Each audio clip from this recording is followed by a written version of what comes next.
तो आज हम शुरू करने वाले हैं राजस्थान के परंपरागत एवं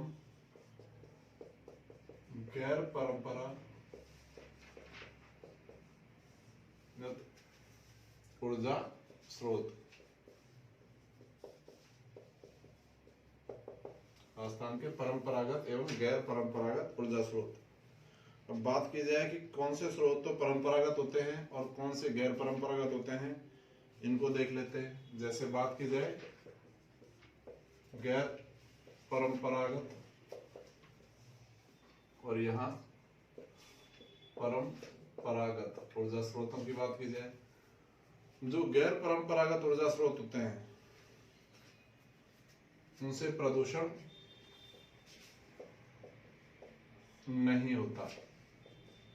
बात की जाए परंपरागत ऊर्जा स्रोतों की तो ये प्रदूषणकारी होते हैं, इसलिए सरकार के द्वारा अब गैर परंपरागत ऊर्जा स्रोतों पर जो है ध्यान दिया जाता है। इसके बाद में एक प्रकार से हम क्या कह सकते हैं, प्रदूषण नहीं करते तो मतलब एक प्रकार से क्या होते हैं, पर्यावरण मित्र होते हैं। जबकि अगर इनकी बात करें तो मूल रूप से पर्यावरण के लिए हानिकारक होते हैं।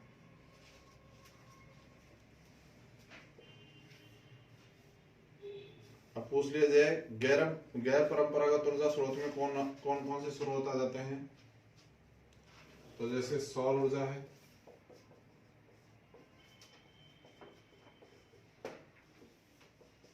सौर ऊर्जा के अलावा पूछ लिया जाए तो पवन ऊर्जा है,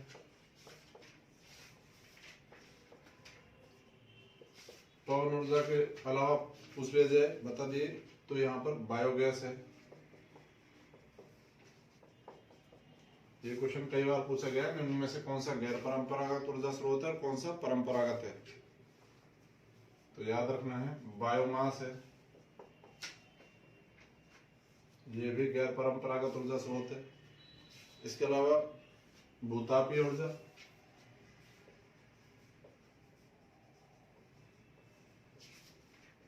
हालांकि राजस्थान में इसका जो संभावना है वो कम है।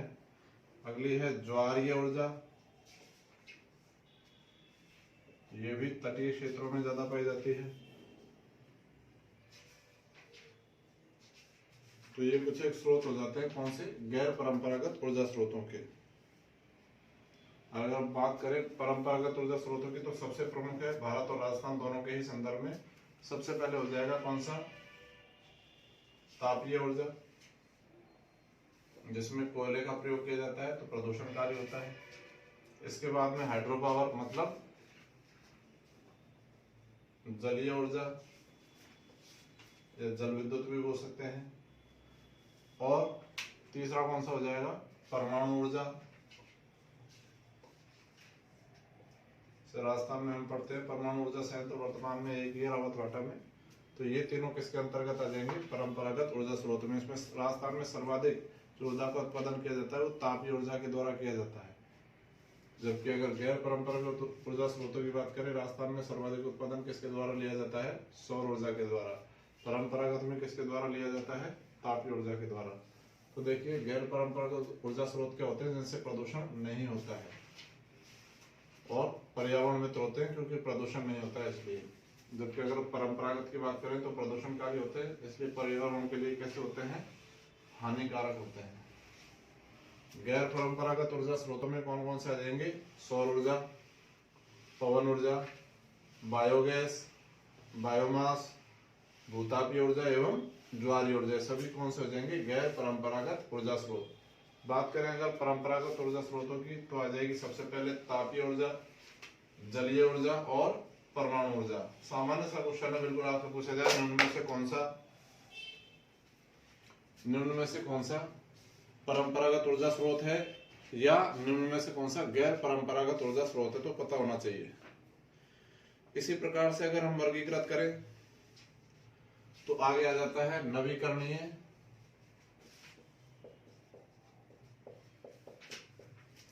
और अनवीकरणीय।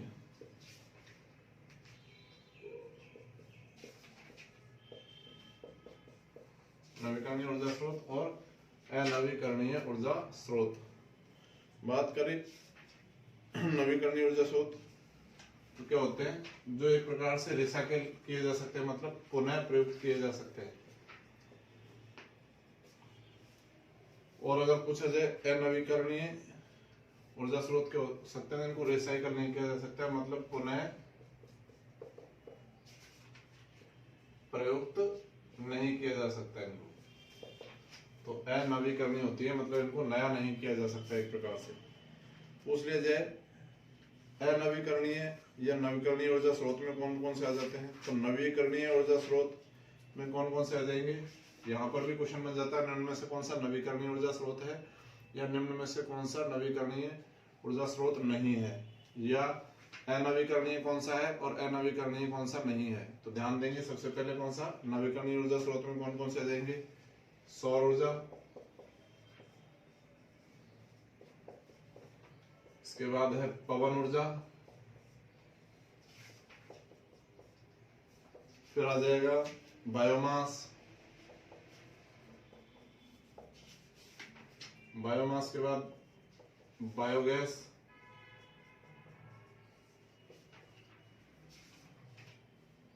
फिर पूछ लिया जाए ज्वारीय ऊर्जा,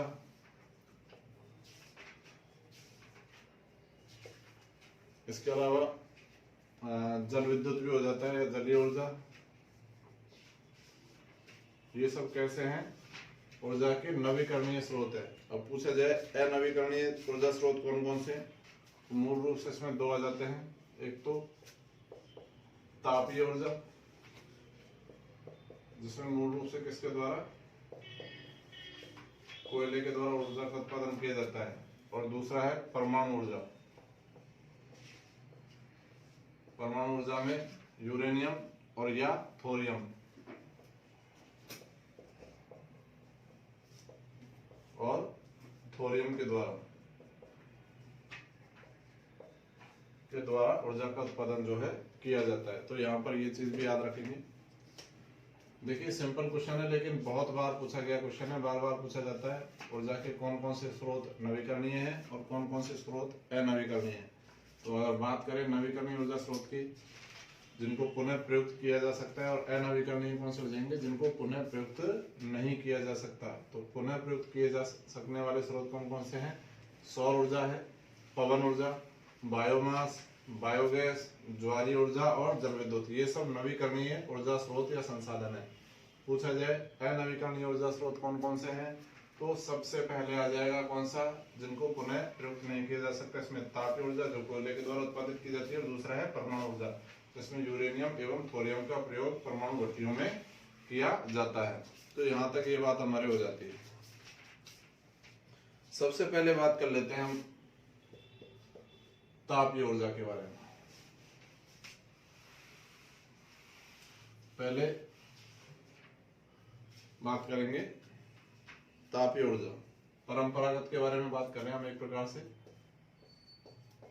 पहले परंपरागत की बात कर लेते हैं। इसमें सबसे पहले नंबर पर है तापीय ऊर्जा। बात करें तापीय ऊर्जा की, तो इसकी सामान्य जो परिभाषा हो जाएगी वह क्या हो जाएगी, जिसमें ऊर्जा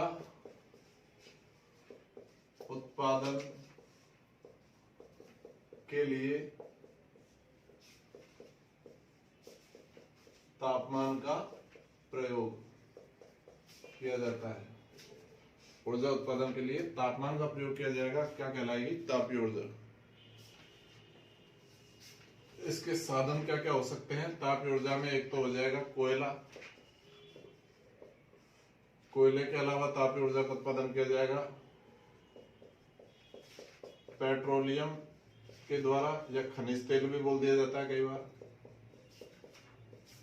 और तीसरी हो जाएगी प्राकृतिक गैस, इनके द्वारा किसका उत्पादन किया जाता है, ऊर्जा का। और ये तीनों किस प्रकार के खनिज हैं भाई, जीवाश्म खनिज है। जीवाश्म खनिज क्या होते हैं? जीवाश्म खनिज मतलब ऐसे खनिज जिनका निर्माण जीवाश्मों के द्वारा हुआ है, जीवाश्म खनिज जो है कहलाते हैं। अब अगर इसकी बात की जाए तो मूल रूप से अगर बात करेंगे तो राजस्थान में जो उत्पादन होता है वो किसके द्वारा होता है? कोयले के द्वारा। तो देख लेते हैं कोयले से उत्पादन कहाँ पर कैसे कैसे किया जाता है। कोयले के बारे में बात कर लेते हैं। कोयला आपने सुना होगा, पढ़ा भी होगा, 3 प्रकार का होता है, 4 प्रकार का होता है गुणवत्ता के आधार पर। सबसे बेकार कोयला होता है सबसे निम्न कोटि का पीट, ये सबसे खराब किस्म है या निम्नतम किस्म है। पीट के बाद में होता है लिग्नाइट, राजस्थान में सर्वाधिक यही पाया जाता है। इसके बाद होता है बिटुमिनस,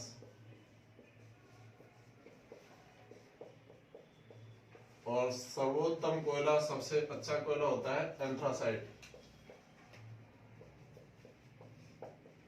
एंथ्रासाइट ये होता है सर्वोत्तम। बात आ जाती है कि सर्वोत्तम और सबसे निम्न कोटि का कोयला हम बोल रहे हैं, किस आधार पर बोल रहे हैं? तो जो पीट कोयला है इसको सबसे निम्न कोटि का कोयला बोला जाता है। क्यों? क्योंकि ऐसा कोयला जो ऊष्मा या ताप क्या देता हो? कम, जबकि जिसमें कार्बन या धुएं की या राख की मात्रा क्या हो? अधिक। कैसा होता है? निम्न कोयला होता है। तो देखिए यहां पर ये याद रखना है हमको, यहां पर थोड़ा सा करेक्शन कर लेते हैं अपन। मतलब जिस कोयले में कार्बन की मात्रा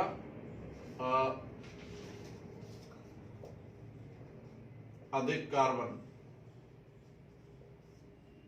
और ऊष्मा ज्यादा देता हो, ताप ज्यादा देता हो, या कार्बन की मात्रा अधिक देता हो, कार्बन अधिक हो, वह कैसा कोयला होता है?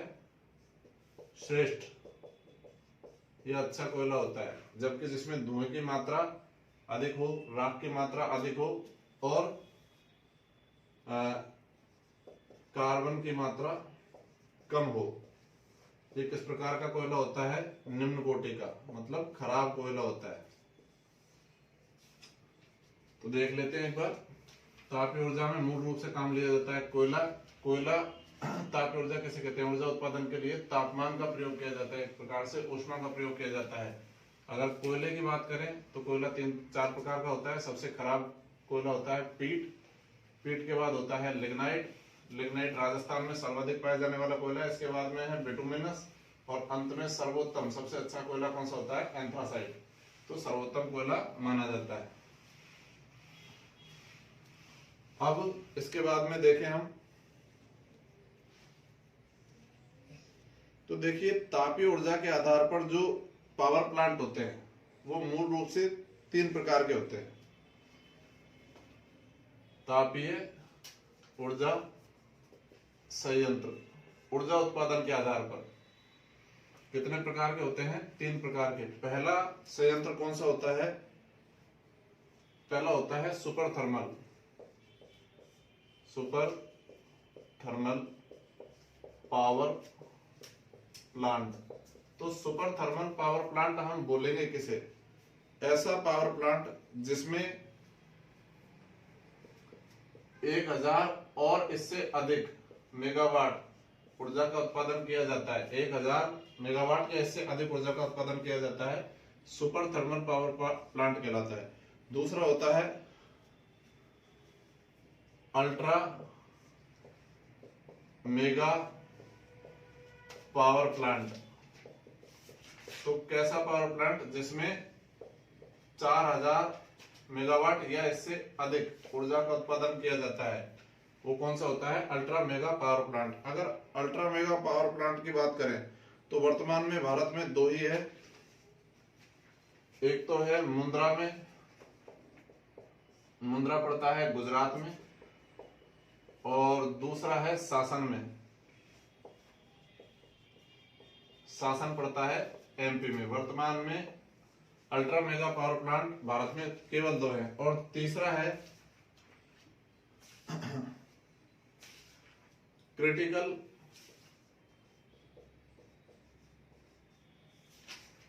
Thermal power plant.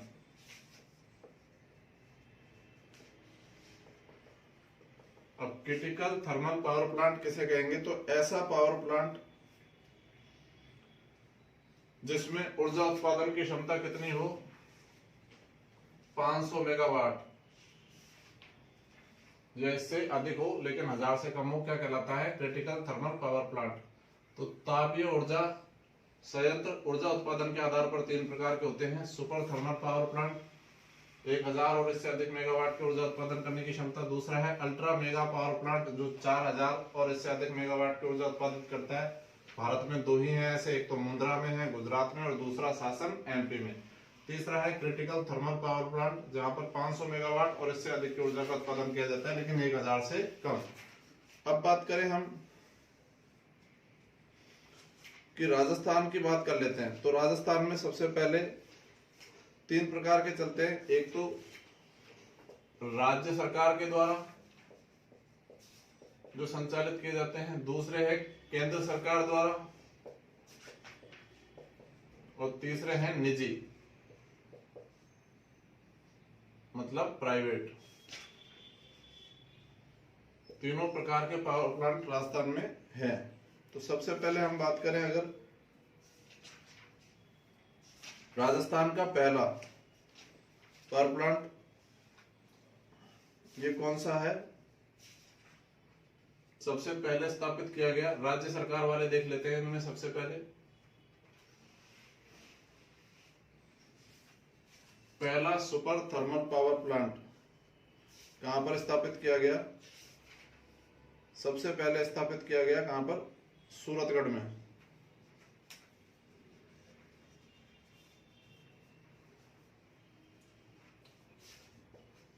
Suratgarh super thermal power plant. Suratgarh कहां पर है? श्री गंगानगर में। तो एक पावर प्लांट तो ये हो जाएगा। इसके लिए देखिए, जितने भी तापीय ऊर्जा या कोयला आधारित जो पावर प्लांट है उनको जल की भी आवश्यकता होती है। इसके जो जल की आपूर्ति की जाती है वो किसके द्वारा? IGNP, इसी को बोल सकते हैं इंदिरा गांधी नहर परियोजना। इंदिरा गांधी नहर परियोजना, इंदिरा गांधी नहर के द्वारा इसको जल की आपूर्ति जो है की जाती है। दूसरा पावर प्लांट हो जाएगा कहां पर? तो दूसरा हो जाएगा Kota super thermal power plant. कहां पर है ये? कोटा में। और कोटा में है तो इसको जो जल की आपूर्ति की जाती है वो मूल रूप से किसके द्वारा की जाती है? कोटा बैराज। कोटा बैराज कौन सी नदी पर बना हुआ है? चंबल नदी पर। इसके द्वारा जो है से पानी की आपूर्ति की जाती है। अगले की बात कर ले हम तो Chhabra super thermal power plant.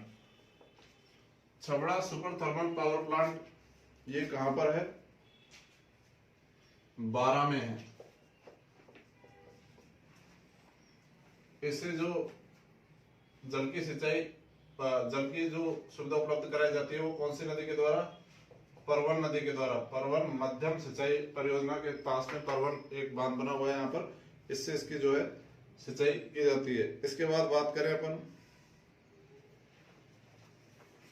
अगला है झालरा पाटन या झालावाड़ भी लिखा हुआ है कई बार। सुपर थर्मल पावर प्लांट बात करें कौन से जिले से संबंध रखता है? तो यह है झालावाड़ से। और कौन सी नदी के द्वारा सिंचाई की जाती है? तो काली सिंध, इस नदी के द्वारा इससे जल की आपूर्ति कौन सी नदी द्वारा की जाती है? काली सिंध नदी के द्वारा जो है जल की आपूर्ति की जाती है। ये चीज हमें यहाँ पर याद रखनी है।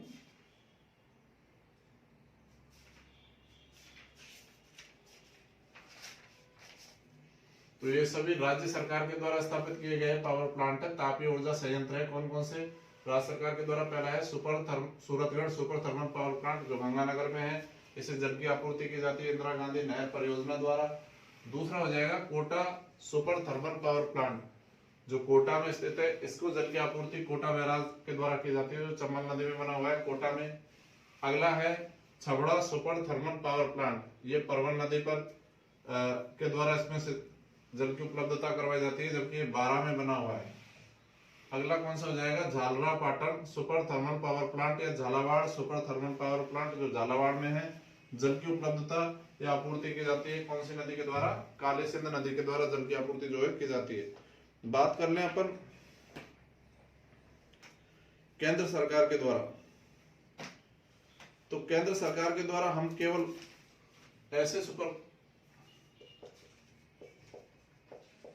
ऐसे पावर प्लांटों की बात करेंगे जिसमें राज्य सरकार का भी कुछ हिस्सा आता है, बाकी ज्यादा को हम नहीं देखेंगे, यहाँ पर आवश्यकता नहीं है। पहला है Satpura super thermal power plant. Satpura super thermal power plant कौन से राज्य में है? एमपी में। बस इतना ही याद रखना है आप लोगों को। दूसरा है Rihand super thermal power plant, ये कौन से राज्य में है? यूपी में। तीसरा Unchahar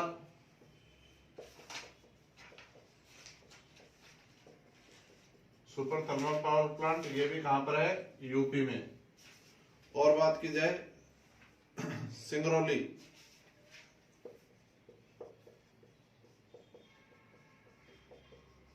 Singrauli super thermal power plant, ये है एमपी में। तो देखिए ये जितने भी सुपर थर्मल पावर प्लांट हमने देखे जो केंद्र सरकार के द्वारा संचालित किए जाते हैं, इन सभी में राजस्थान को जो विद्युत की आपूर्ति करवाई जाती है तापीय ऊर्जा के द्वारा, जो ऊर्जा की आपूर्ति की जाती है वो मात्र कितनी है? 9 से 10% ऊर्जा की उपलब्धता करवाई जाती है। ये केंद्र सरकार के द्वारा जो सुपर थर्मल पावर प्लांट बनाए गए हैं वो हैं जो राजस्थान से कुछ एक संबंध रखते हैं। तो देखेंगे Satpura super thermal power plant MP में है, रियंद है यूपी में, ऊंचाहार यूपी एवं Singrauli super thermal power plant का संबंध मध्य प्रदेश एमपी से है। ऊर्जा आपूर्ति की जाती है 9 से 10%। आगे बढ़ जाए तो अगर निजी क्षेत्र की बात करें तो है Kawai super thermal power plant. Kawai super thermal power plant, इसकी स्थापना की गई है कौन से जिले में? 12 जिले में है। और किसके द्वारा स्थापना की गई है? ये निजी क्षेत्र का है। इसकी स्थापना की गई है किसके द्वारा? अडानी ग्रुप के द्वारा। गौतम अडानी इसके मालिक है, तो अडानी ग्रुप के द्वारा इसकी स्थापना की गई है। और जो जल स्रोत है तो मूल रूप से इस पावर प्लांट के लिए जो जलीय स्रोत है जहां से जल उपलब्ध करवाया जाता है वो मुख्य रूप से परवन नदी के द्वारा जल उपलब्ध करवाया जाता है। दूसरे, अब राजस्थान में जो प्रस्तावित पावर प्लांट है वो कहां कहां पर है? तो प्रस्तावित पावर प्लांट राजस्थान में है फेफर पावर प्लांट। कहां पर प्रस्तावित है ये? दानापुर दानापुर पड़ता है बांसवाड़ा में। जल की आपूर्ति करवाई जाएगी कौन सी नदी के द्वारा? माही नदी के द्वारा यहाँ पर जल की आपूर्ति जो है करवाई जाएगी। तो राज्य में वर्तमान में एक ही निजी सुपर थर्मल पावर प्लांट है जो 12 में स्थापित किया गया है अडानी ग्रुप के द्वारा, और जल की आपूर्ति की जाती है परवन के द्वारा। राज्य में वर्तमान में एक ही सुपर थर्मल पावर प्लांट है जो प्रस्तावित है फेपर पावर प्लांट, जो दानापुर बांसवाड़ा में है। जल की उपलब्धता करवाई जाएगी यहाँ पर माही नदी के द्वारा। इसके बाद लिग्नाइट कोयले पर आधारित पावर प्लांट देख लेते हैं अपन राजस्थान में कहां कहां पर है। पहली बात तो राजस्थान में सर्वाधिक कौन सा कोयला पाया जाता है? लिग्नाइट। तो इसलिए राजस्थान में जो पावर प्लांट दिखाई देंगे आपको वो अधिकांश लिग्नाइट कोयला आधारित पावर प्लांट जो है दिखाई देंगे। इसी को कई बार बोल दिया जाता है भूरा कोयला, क्योंकि तुलनात्मक दृष्टि से इसका रंग थोड़ा सा कैसा होता है? भूरा होता है। ये चीज अपन को याद रखनी है यहाँ पर। अब कहां पर इसके आधार लिग्नाइट की जो पहली बात तो खाने कहां पर है, कहां पर राजस्थान में लिग्नाइट कोयला मिलता है? मूल रूप से 3 जिलों में पाया जाता है। देखिए, एक तो पाया जाता है बाड़मेर में, बाड़मेर के अलावा पाया जाता है बीकानेर में, और बीकानेर के अलावा नागौर में भी कुछ स्थानों पर लिग्नाइट कोयला पाया जाता है। बात कर लें बाड़मेर में कहां पर लिग्नाइट कोयला पाया जाता है, तो पाया जाता है गिरल में, गिरल के अलावा कपूरड़ी में,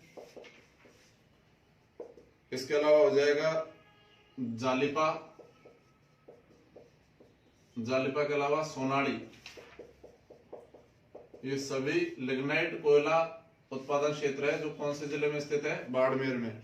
बात कर लें बीकानेर की तो पलाना, सबसे बड़ी खान है राजस्थान की।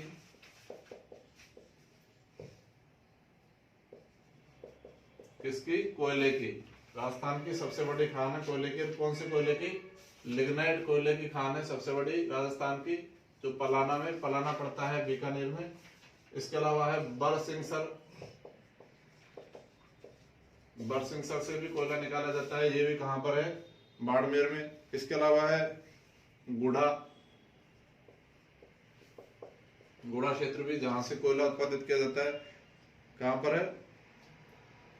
बीकानेर में। फिर है रानेरी, बीटनोक, इसके अलावा हो जाएगा हड़ला। तो ये कुछ एक वो क्षेत्र है जहां से कोयला उत्पादित किया जाता है बीकानेर में। बात करें नागौर में कहां पर उत्पादित किया जाता है, तो एक तो हो जाएगा भदवासी, भदवासी के अलावा मेड़ता रोड, मेड़ता रोड के अलावा हो जाएगा इंग्यार। ये कुछ एक क्षेत्र है नागौर के जहां से लिग्नाइट कोयला जो है निकाला जाता है। तो मूल रूप से राजस्थान में 3 ही क्षेत्र ऐसे हैं, बाड़मेर, बीकानेर और नागौर, जहां से कौन से कोयले का? लिग्नाइट कोयले का उत्पादन जो है किया जाता है। देखेंगे बाड़मेर में कहां से? गिरल से, कपूरड़ी से, जालिपा से और सोनाड़ी, ये क्षेत्र है जहां से कोयला उत्पादित किया जाता है। राजस्थान में सर्वाधिक कौन सा कोयला पाया जाता है? लिग्नाइट कोयला पाया जाता है। लिग्नाइट कोयला कौन सा होता है? भूरे रंग का कोयला होता है। इसके बाद बीकानेर में पलाना की खान पाई जाती है कोयले की। राजस्थान में कोयले की, लिग्नाइट आधारित कोयले की सबसे बड़ी खान कौन सी है? पलाना, बीकानेर। ठीक है, तो पलाना से कोयला निकाला जाता है। इसके बाद बरसिंहसर क्षेत्र बीकानेर में, यहाँ से गुड़ा, रानेरी, बीटनोक और हड़ला से भी कोयला जो है उत्पादित किया जाता है। आगे बढ़ेंगे तो नागौर में क्षेत्र है भदवासी, मेड़ता रोड और इंग्यार, यहाँ से कोयला उत्पादित किया जाता है। आगे बढ़ जाते हैं, राजस्थान सरकार के द्वारा के द्वारा जो कोयला आधारित प्रोजेक्ट चलाए गए हैं वो कौन कौन से हैं? राजस्थान सरकार या राज्य सरकार भी हम कह सकते हैं यहाँ पर। पहला तो है गिरल, गिरल प्रोजेक्ट। गिरल प्रोजेक्ट कहां पर है? बाड़मेर में।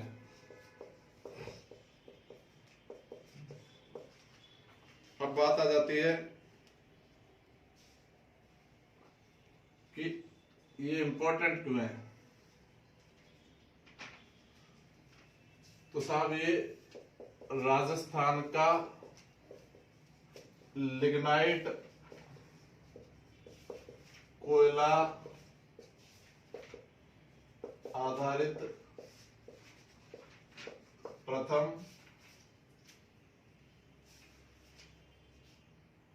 पावर प्लांट है। राजस्थान का लिग्नाइट कोयला आधारित पहला पावर प्लांट है। इसकी स्थापना कब की गई थी? 2007 में, या 25 फरवरी 2007 इसकी यहाँ पर स्थापना की गई, उत्पादन प्रारंभ कर दिया गया। बात करें निजी क्षेत्र की,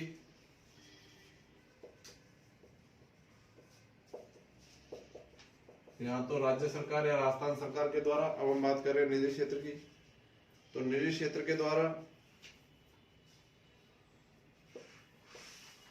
कपूरड़ी, जालिपा क्षेत्रों में कोयले के उत्पादन का जो है प्रयास किया जा रहा है। और यहाँ पर जो जल की उपलब्धता कराई जाएगी वो किसके द्वारा? नर्मदा नहर के द्वारा जल की उपलब्धता करवाई जाएगी। ये चीज हमें याद रखनी है। यहाँ पर एक कपूरड़ी जालिपा कहां पर पड़ता है? बाड़मेर में पड़ता है। इसके बाद पीपीपी मोड पर आधारित कोयला पावर प्लांट भी स्थापित किया गया है राजस्थान में। तो एक बार उसे देख लेते हैं। राज्य सरकार के द्वारा गिरल प्रोजेक्ट बाड़मेर में प्रारंभ किया गया। राजस्थान का लिग्नाइट कोयला आधारित प्रथम पावर प्लांट था ये, जिसकी स्थापना कब की गई? 2007 में। निजी क्षेत्र का पहला अभी प्रयास किए जा रहे हैं। निजी क्षेत्र का पहला कपूरड़ी जालिपा बाड़मेर में, जिसको जल की आपूर्ति नर्मदा नहर के द्वारा जो है की जाएगी। अब पीपीपी मतलब इसे बोलते हैं प्राइवेट पब्लिक पार्टनरशिप मोड पर। तो एक प्रकार से हम कह सकते हैं, अगर बात करें मालिकाना हक जो इसका होता है वो तो किसका होता है? सरकार का। और संचालन करेगा कौन? संचालन रहता है निजी हाथों में इसका। तो यही होता है पीपीपी मॉडल आधारित पहला पावर प्लांट। तो ये कहां पर?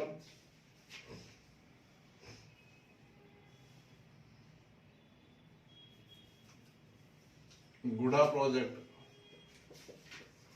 गुड़ा पावर प्रोजेक्ट जो कहां पर है?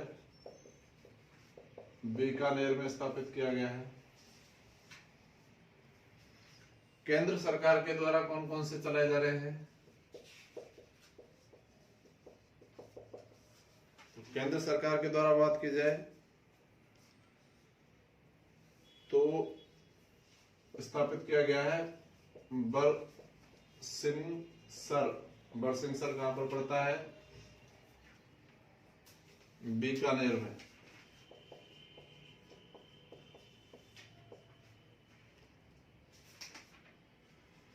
तो बरसिंहसर पावर प्रोजेक्ट बीकानेर में केंद्र सरकार द्वारा चलाया जा रहा है।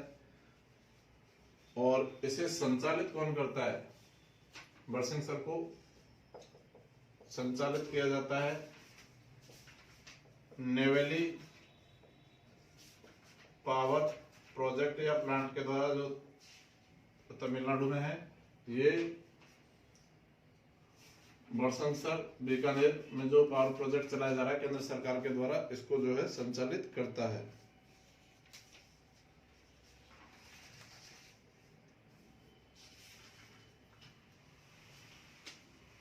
तो पीपीपी मॉडल आधारित पहला है संचालन निजी सरकार द्वारा, मालिकाना हक केंद्र सरकार का होता है एक प्रकार से। गुड़ा पावर प्रोजेक्ट इसी प्रकार का है, केंद्र सरकार के द्वारा बरसिंहसर पावर प्रोजेक्ट है, जिसे केंद्र सरकार में कौन के द्वारा, नेवेली पावर प्रोजेक्ट के द्वारा संचालित किया जा रहा है बरसिंहसर बीकानेर में। इसके बाद आगे देखेंगे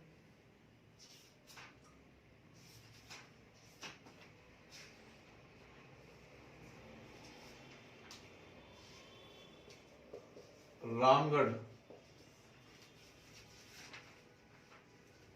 पावर प्रोजेक्ट।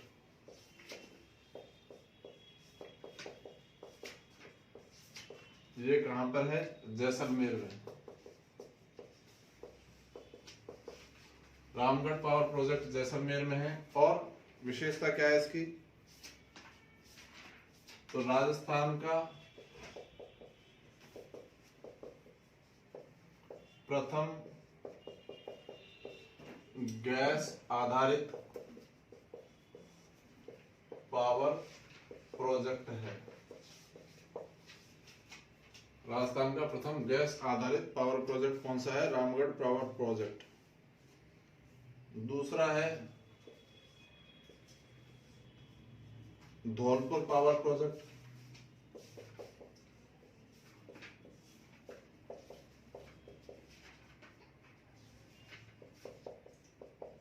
तो कहां पर होगा, नाम से ही पता लग जा रहा है, ये यहां पर है धौलपुर में।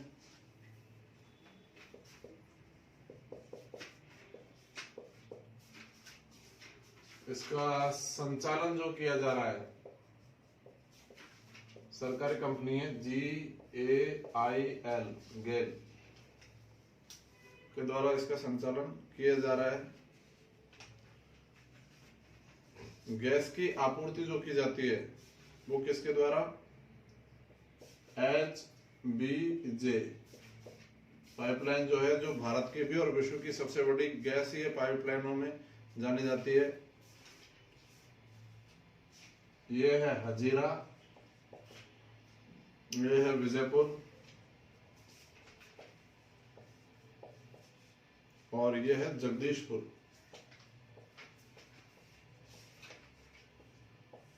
हजीरा पड़ता है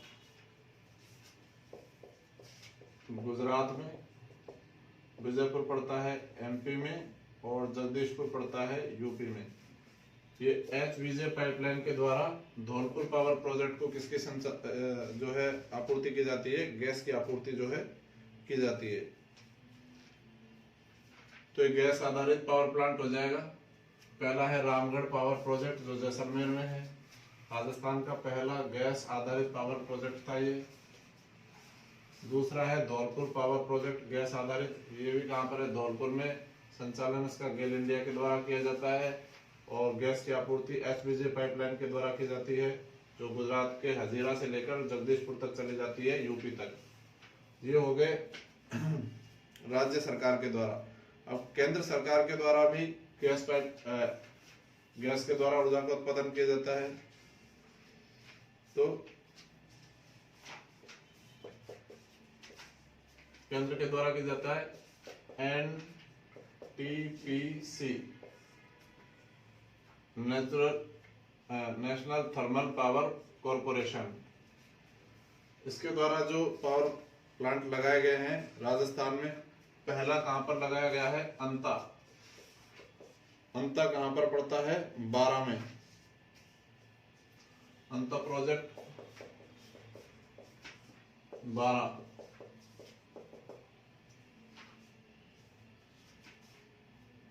राजस्थान को इसका कितना प्रतिशत, इसकी जो आपूर्ति की जाती है गैस की, वो भी HBJ लाइन के द्वारा की जाती है। राजस्थान को इसका कितना हिस्सा मिलता है, लगभग 20%। कुल ऊर्जा का 20% राजस्थान को मिलता है। दूसरा है नरोरा।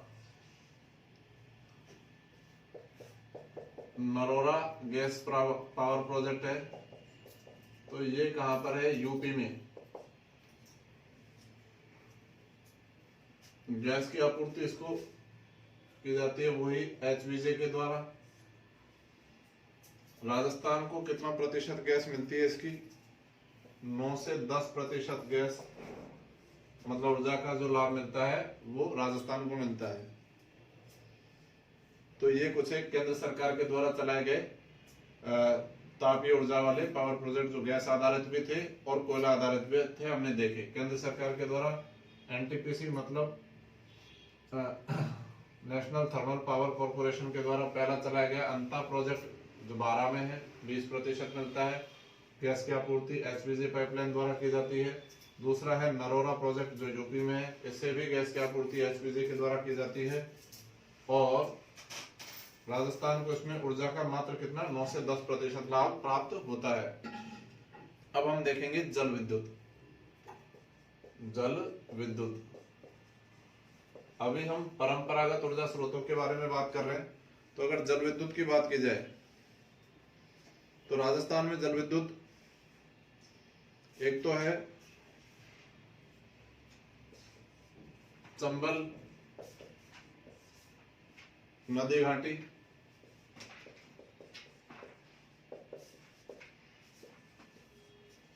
दूसरा है माही,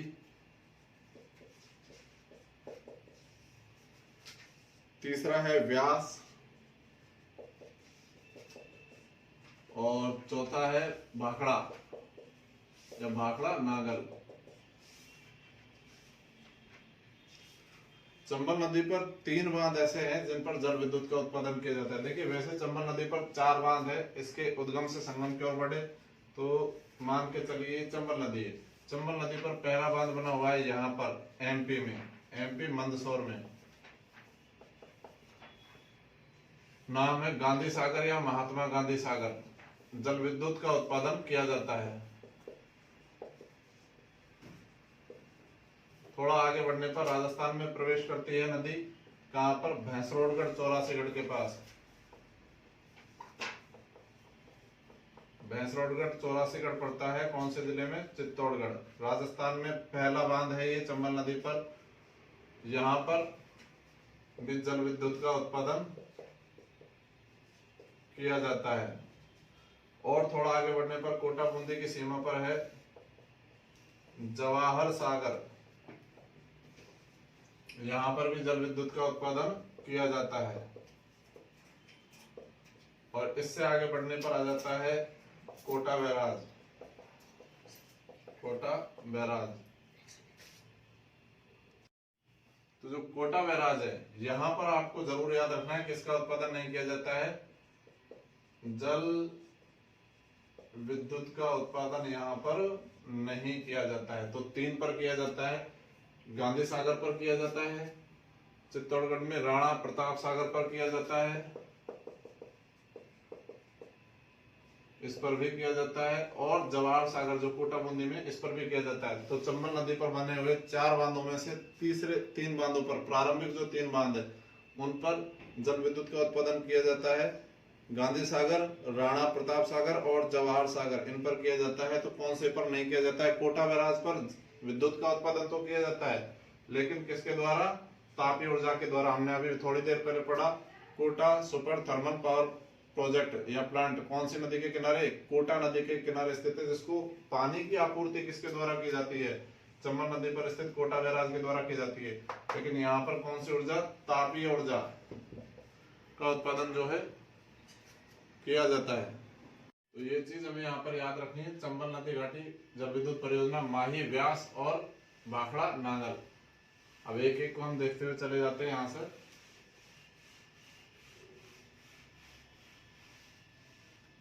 एक सिंपल क्वेश्चन बन जाता है कई बार कि साहब अगर संयुक्त नदी घाटी परियोजना की बात की जाए, संयुक्त नदी घाटी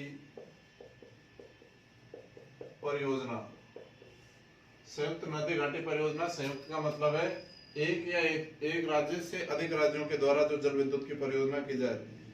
तो इसमें सबसे ज्यादा राजस्थान को जब विद्युत की प्राप्ति होती है, सबसे ज्यादा राजस्थान को विद्युत की प्राप्ति कौन से परियोजना के तहत, व्यास परियोजना के तहत होती है। कितनी होती है? 422 मेगावाट।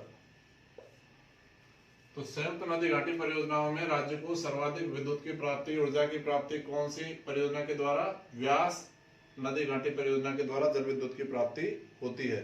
तो ये चीज हमें यहाँ पर याद रखनी है। एक और क्वेश्चन बन जाता है कि साहब संयुक्त नदी घाटी परियोजना किंतु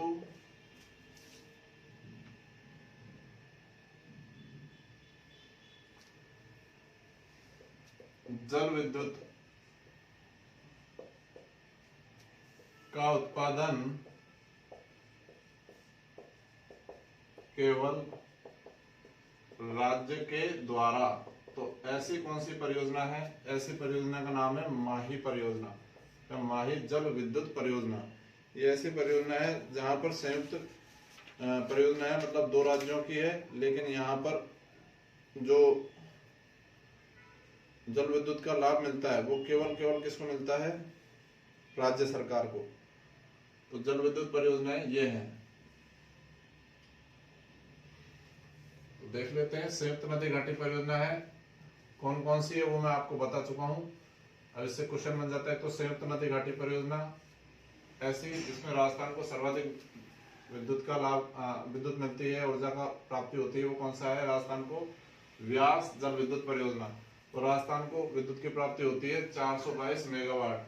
और राजस्थान की ऐसी संयुक्त नदी घाटी परियोजना, लेकिन जो जल विद्युत का उत्पादन केवल राज्य के द्वारा किया जाता है, वो है माही जल विद्युत परियोजना। इसके बाद में आगे बढ़ जाते हैं हम। तो अब हम बात करेंगे एटॉमिक पावर प्लांट, मतलब परमाणु ऊर्जा संयंत्र। तो राजस्थान में वर्तमान में एक ही परमाणु ऊर्जा संयंत्र है और एक है प्रस्तावित। तो देख लेते हैं राज्य में कौन सा है जो वर्तमान में है। पहला तो है रावतभाटा परमाणु ऊर्जा पावर प्लांट या प्रोजेक्ट। रावतभाटा परमाणु ऊर्जा पावर प्लांट या पावर प्रोजेक्ट। पूछा जाए कहां पर है, तो रावतभाटा में है। रावतभाटा कहां पर पड़ता है? भैंसरोडगढ़ में है। भैंसरोडगढ़ कौन से जिले में है? चित्तौड़गढ़ जिले में है। कौन सी नदी के किनारे स्थापित किया गया है रावतभाटा परमाणु ऊर्जा पावर प्लांट? चंबल नदी के किनारे जो है स्थापित इसको किया गया है। राज्य का पहला परमाणु ऊर्जा संयंत्र है। राज्य का पहला परमाणु ऊर्जा संयंत्र कौन सा है? रावतभाटा। और अगर पूछा जाए तो देश का कौन सा है? देश का दूसरा है। तो देश का प्रथम कौन सा था? देश का प्रथम परमाणु ऊर्जा पावर प्लांट का नाम था तारापुर। तारापुर पावर प्लांट ये कहां पर है? महाराष्ट्र में। और यहाँ पर जो एटॉमिक रिएक्टर था उसका नाम था अप्सरा। वो याद नहीं रखना है, केवल इतना से याद रखना है कि जो रावतभाटा परमाणु ऊर्जा संयंत्र है ये राजस्थान का पहला परमाणु ऊर्जा संयंत्र था, जबकि देश का दूसरा परमाणु ऊर्जा संयंत्र था। कौन से देश के सहयोग से जो है इसकी स्थापना की गई थी? तो कनाडा के सहयोग से इसकी जो है स्थापना की गई। कनाडा के सहयोग से इसकी जो है स्थापना की गई। इसमें ऊर्जा उत्पादन के लिए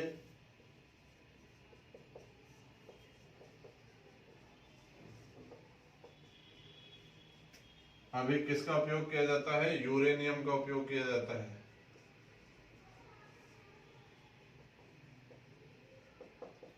और ये जो यूरेनियम है जो रावत वाटा पावर प्लांट में प्रयुक्त किया जाता है, इसकी आपूर्ति कौन से देश के द्वारा की जाती है? मुख्यतः कनाडा के द्वारा ही की जाती है वर्तमान में। तो ये चीज याद रखनी है ऊर्जा उत्पादन के लिए। इसमें कितनी जो है यूनिट है वर्तमान में? वर्तमान में 6 यूनिट है।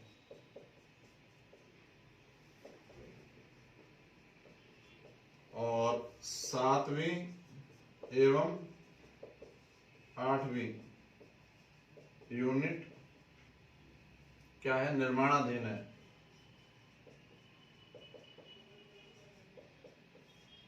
ये भी याद रखना है आप लोगों को यहाँ पर।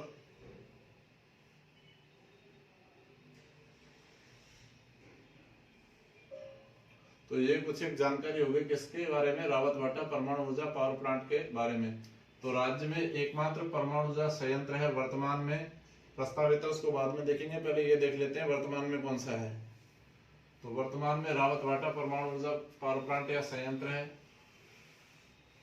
जो रावत वाटा में है। रावत वाटा पड़ता है भैंसरोडगढ़ चित्तौड़गढ़ में। कौन सी नदी के किनारे स्थापित किया गया है? चंबल नदी के किनारे स्थापित किया गया है। राजस्थान का पहला परमाणु ऊर्जा संयंत्र था ये, और देश का दूसरा परमाणु ऊर्जा संयंत्र था। तो पूछ लिया जाए देश का पहला कौन सा था? देश का पहला परमाणु ऊर्जा संयंत्र था तारापुर परमाणु ऊर्जा संयंत्र, जो कौन से राज्य में है? महाराष्ट्र में है। इसके बाद में जो रावत वाटा परमाणु ऊर्जा संयंत्र है, इसकी स्थापना कौन से देश के सहयोग से? कनाडा के सहयोग से की गई है। और ऊर्जा उत्पादन के लिए इसमें किसका उपयोग किया जाता है? देखिए, एक तो होता है थोरियम, एक होता है यूरेनियम, तो दोनों का ही उपयोग किया जाता है। लेकिन यहाँ पर राजस्थान में किसका उपयोग किया जाता है? यूरेनियम का उपयोग जो है किया जाता है। ये चीज याद रखनी है आप लोगों को।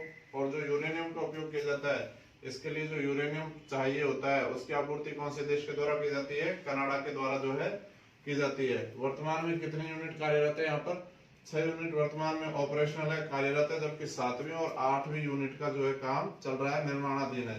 तो ये कुछ जानकारी हो जाती है रावत वाटा परमाणु ऊर्जा संयंत्र के बारे में। दूसरे के बारे में बात करें, जो कौन सा है? निर्माणाधीन ऊर्जा संयंत्र है राजस्थान का।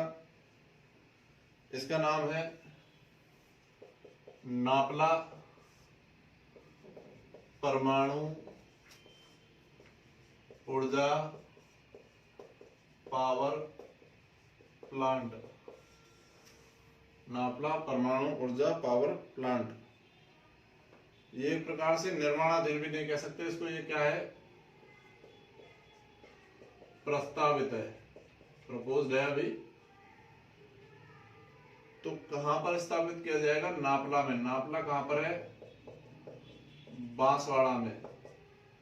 कौन सी नदी के किनारे स्थापित किया जाएगा? माही नदी के किनारे स्थापित जो है इसको किया जाएगा। और इसको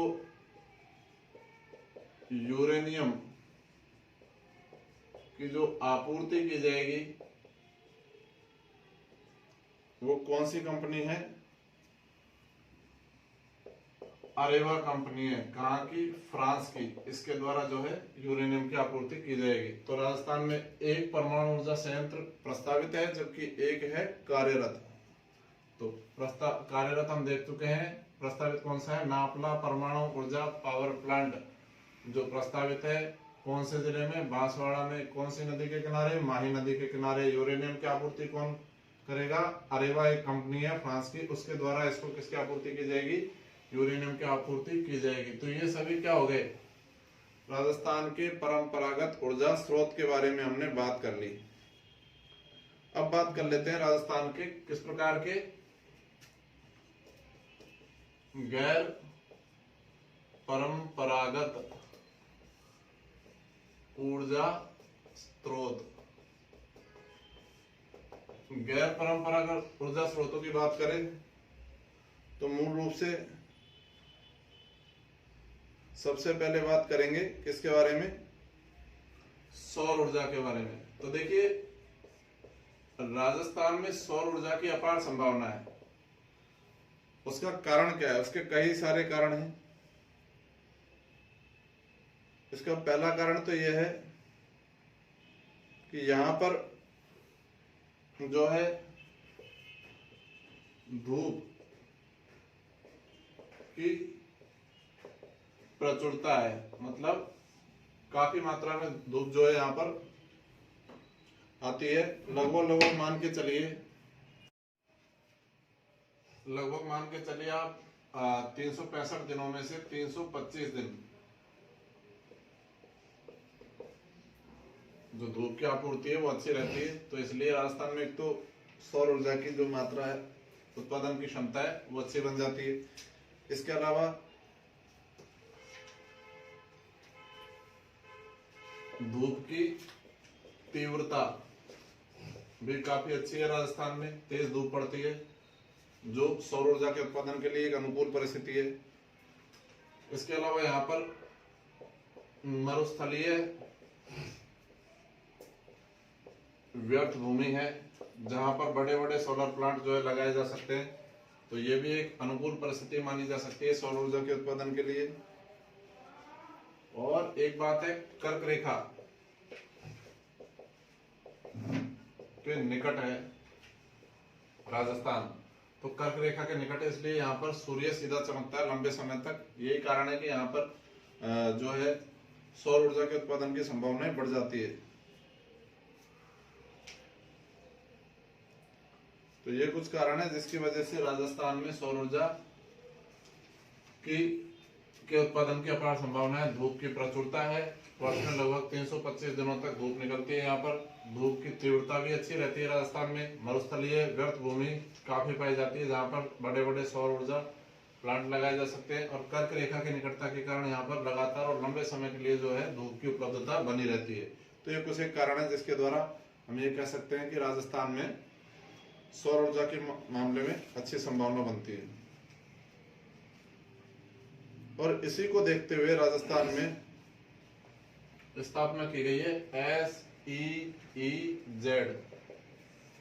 क्या होता है सेज? एक तो हम पढ़ते हैं सेज, ये होता है स्पेशल इकोनॉमिक जोन। लेकिन जब हम बात कर रहे हैं किसकी? सेज की।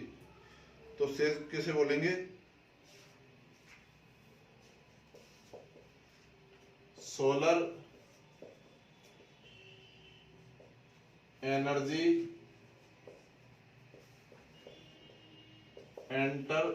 Enterprises zone. Solar energy enterprises zone, तो ये इसकी फुल फॉर्म हो जाएगी सेज की। सेज के अंतर्गत मूल रूप से वो जिले आ जाते हैं जहां पर लगभग कितने दिनों तक? 325 दिनों तक अधिक अच्छी या तेज धूप पड़ती है। तो सेज क्षेत्र 3 जो है क्षेत्र है, उनमें स्थापित किया गया है। कौन कौन से क्षेत्र यहाँ पर हो जाएंगे? जैसलमेर, यहाँ है जोधपुर और बाड़मेर। इन तीनों के बीच का ये संपूर्ण क्षेत्र कौन सा क्षेत्र कहलाता है? सेज क्षेत्र, सोलर एनर्जी एंटरप्राइजेज जोन के नाम से जाना जाता है। तो यहाँ पर राजस्थान में अधिकांश जो सोलर पावर प्लांट है यहाँ पर लगाए भी जा रहे हैं और पहले भी लगाए जा चुके हैं। सबसे ज्यादा संभावना भी राजस्थान में यहीं पर है। तो ये है सेज। अब सौर ऊर्जा का जो उत्पादन किया जाता है मूल रूप से 2 प्रकार से किया जाता है। एक बार पहले देख लेते हैं। सेज की फुल फॉर्म क्या होगी? Solar energy enterprises zone. ठीक है, ये वो क्षेत्र है जहां पर वर्ष में 325 दिनों तक धूप की आपूर्ति अच्छी रहती है। अब ये राजस्थान के 3 जिलों से संबंध रखता है, सेज, जैसलमेर, जोधपुर और बाड़मेर। अब सौर ऊर्जा का उत्पादन की प्रणाली है 2। देख लेते हैं कैसे कैसे उत्पादन किया जाता है। एक तो है फोटोवोल्टिक द्वारा और दूसरा है थर्मल के द्वारा, मतलब तापीय द्वारा। तो 2 प्रणालियों के द्वारा सौर ऊर्जा का उत्पादन किया जाता है।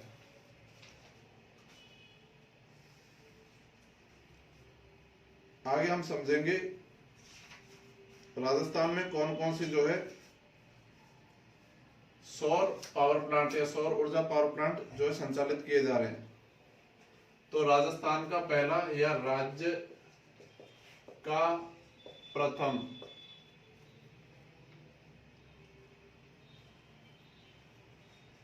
सोलर थर्मल पावर प्लांट, राज्य का प्रथम सोलर थर्मल पावर प्लांट कहां पर स्थापित किया गया? भैरूखेड़ा। भैरूखेड़ा कहां पर है? बीकानेर में स्थापित किया गया। पायलट प्रोजेक्ट के तहत स्थापित किया गया था यहाँ पर ये। तो यहां से कितनी ऊर्जा का उत्पादन? 2 मेगावाट ऊर्जा का जो है उत्पादन यहां से वर्तमान में लिया जा रहा है। बात करें दूसरा, तो दूसरा पावर प्लांट कहां पर?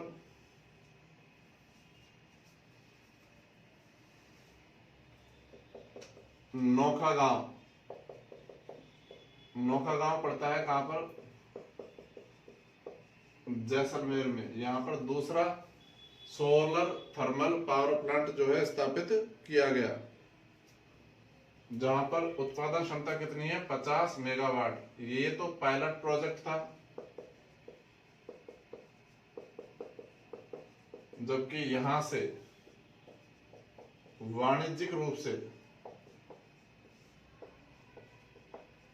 जो है सोलर एनर्जी का उत्पादन लिया जा रहा है। आगे देखते हैं हम।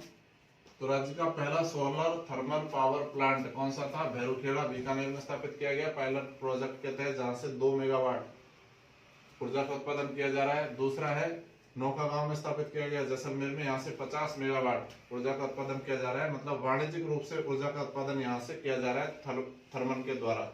ठीक है, तो सोलर थर्मल के द्वारा हो गए ये वाले।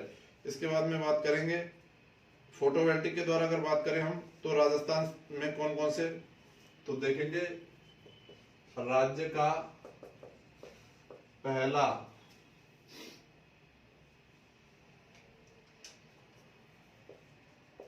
सौर ऊर्जा संयंत्र, राज्य का पहला सौर ऊर्जा संयंत्र कहां पर?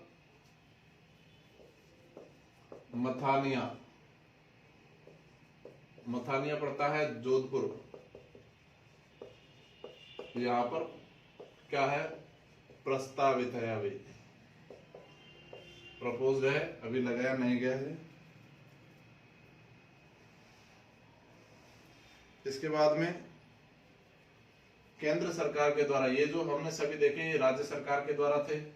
तो राजस्थान का या राज्य का पहला सौर ऊर्जा संयंत्र जो राज्य सरकार द्वारा लगाया जा रहा है या प्रस्तावित है, मथानिया जोधपुर में है। अब बात कर लेते हैं केंद्र सरकार के द्वारा जो सोलर पावर प्रोजेक्ट लगाए गए हैं, प्रारंभ किए गए हैं, कौन कौन से हैं? तो केंद्र सरकार में पहला है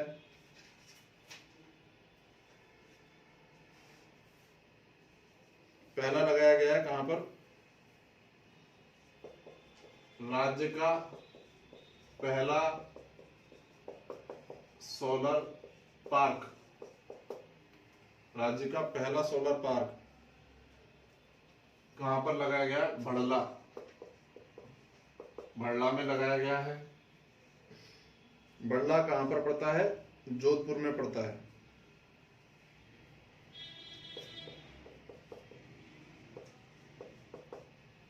प्रारंभ हो गया ये कब? 2013 में।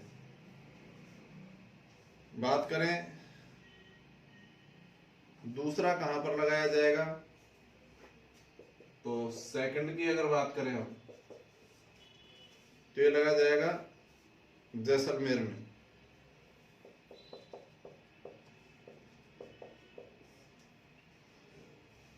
इसके बाद में निजी क्षेत्र के देख लेते हैं।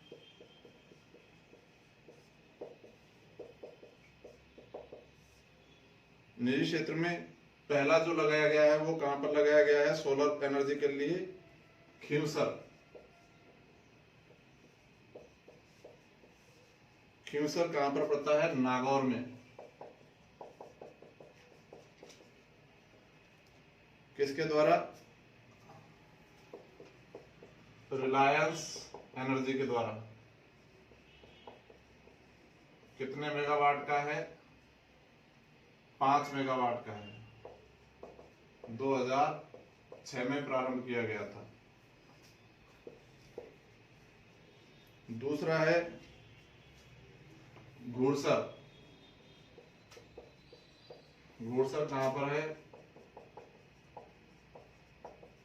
जैसलमेर में। ये भी कब लगाया गया?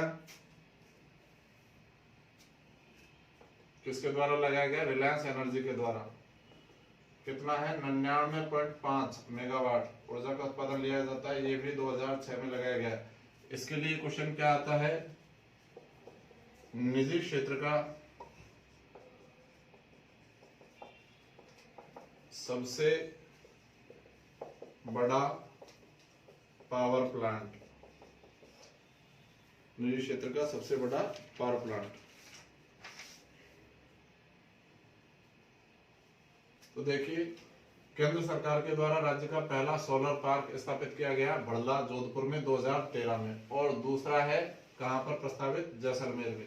निजी क्षेत्र की बात की जाए तो खीवसर नागौर में पहला स्थापित किया गया रिलायंस एनर्जी के द्वारा सोलर पार्क, जिसकी उत्पादन क्षमता थी 5 मेगावाट। 2006 में इसको स्थापित किया गया।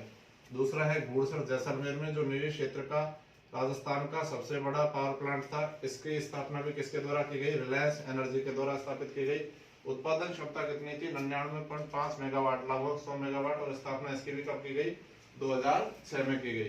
तो ये कुछ एक सोलर पार्क हो जाते हैं। वर्तमान में पूछ ले जाए, राजस्थान का सौर ऊर्जा उत्पादन में देश में कौन सा स्थान है? तो अब राजस्थान आ गया है कौन से स्थान पर? तीसरे स्थान पर आ गया है। याद रखिएगा, कभी पहले स्थान पर था, अभी तीसरे स्थान पर। तो पूछ लिया जाए पहले स्थान पर अब कौन है? पहले स्थान पर हो गया है एमपी। दूसरे स्थान पर कौन सा है? दूसरे स्थान पर हो गया है गुजरात। और तीसरे स्थान पर कौन सा हो जाएगा? राजस्थान। तो वर्तमान में राजस्थान का सौर ऊर्जा के उत्पादन में कौन सा स्थान हो जाएगा? तीसरा। हालांकि समय समय पर बदलता रहता है, लेकिन वर्तमान स्थिति में राजस्थान कौन से स्थान पर है? तीसरे स्थान पर है। ये चीज याद रखनी है हमको। इसके बाद आगे बढ़ जाए।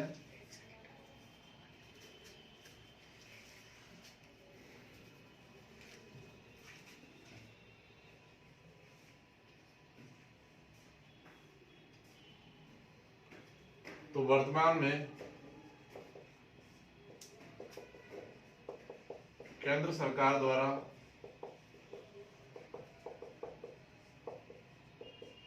विभिन्न स्थानों पर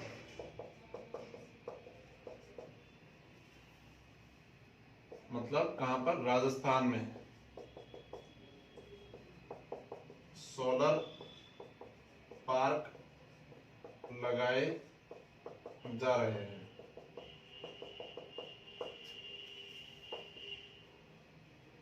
अब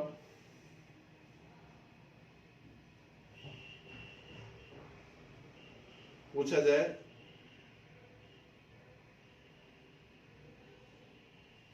कि राजस्थान का पहला मेक इन इंडिया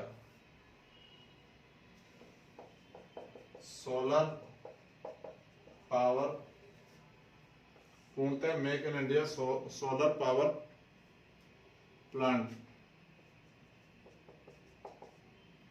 कहां पर लगाया गया? तो ये लगाया गया नादिया कला।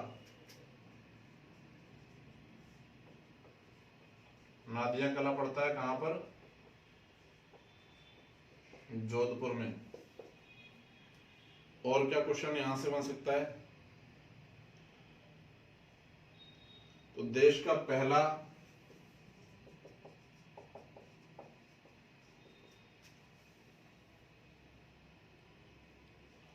सोलर कैनाल पावर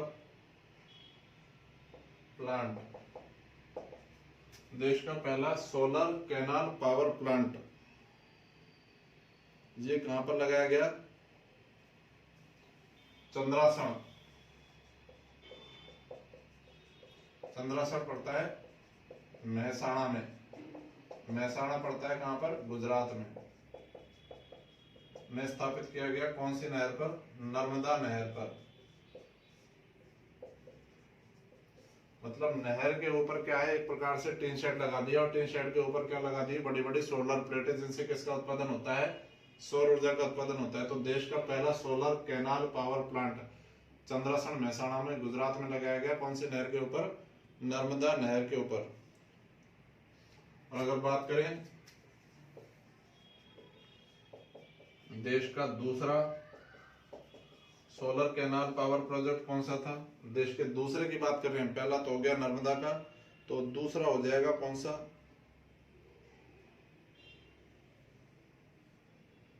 तो ये हो जाएगा मैनावली। मैनावली में लगाया गया है। मैनावली पड़ता है कहां पर? हनुमानगढ़ में। मैनावली हनुमानगढ़ में लगाया गया है। और ये जो मैनावली हनुमानगढ़ में लगाया गया है, ये कौन सी नहर पर लगाया गया है? IGNP, इंदिरा गांधी नहर परियोजना पर ये जो है लगाया गया है।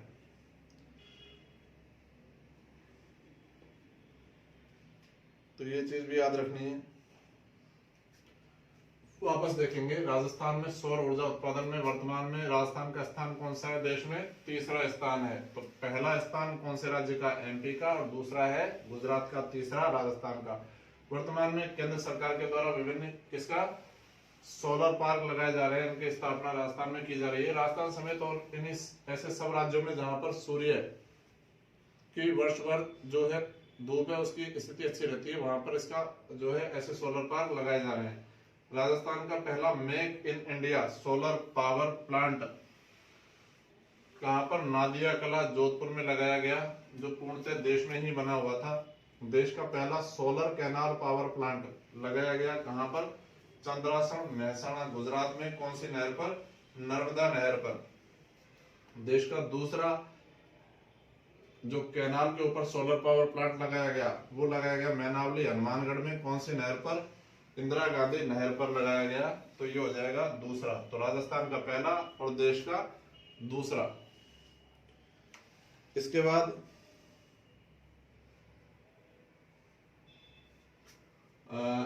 अनुदानित दरों पर, अनुदानित दरों पर सौर ऊर्जा उपकरणों, सौर ऊर्जा उपकरणों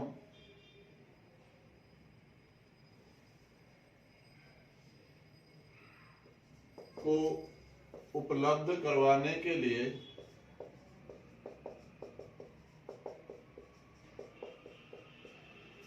किसकी स्थापना की गई है भाई?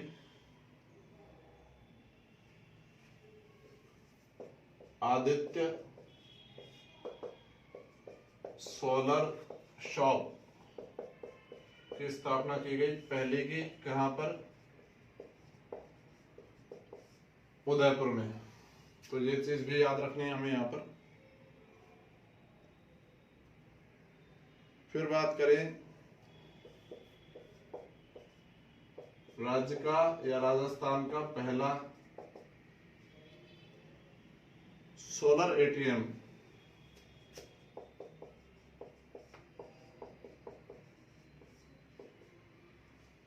कहां पर स्थापित किया गया? मनोहरपुर। मनोहरपुर पड़ता है कहां पर? जयपुर में।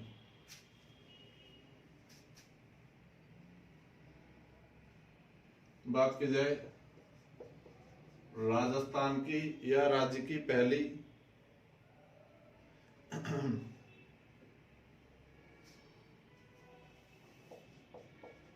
पहली सोलर बोट, सोलर बोट मतलब नाव, नौका, कहां पर? चलती है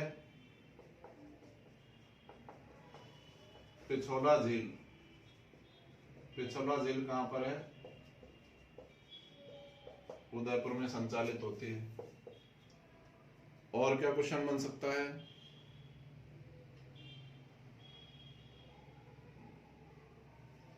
पूछा जाए राजस्थान का पहला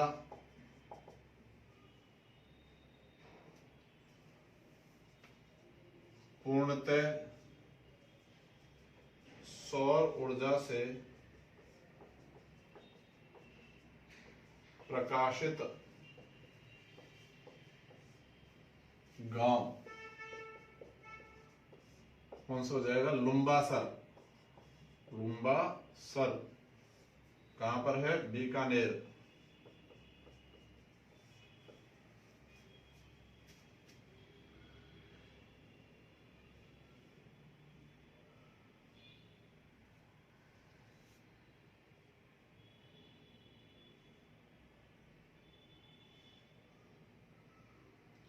तो राज्य का पूर्णतः सौर ऊर्जा से प्रकाशित गांव तो हो जाएगा कौन सा? लुम्बासर। अच्छा, यहाँ पर थोड़ा सा करेक्शन करेंगे हम। जबकि अगर पहला गांव पूछे, ये तो पूर्णतः सौर ऊर्जा से प्रकाशित गांव हो जाएगा कौन सा है? लुम्बासर। जबकि पहला गांव जहां पर सौर ऊर्जा से प्रकाश किया गया वो है दूदू। दूदू पड़ता है जयपुर में। तो ये कुछ एक और चीजें हो जाती है ध्यान रखने योग्य।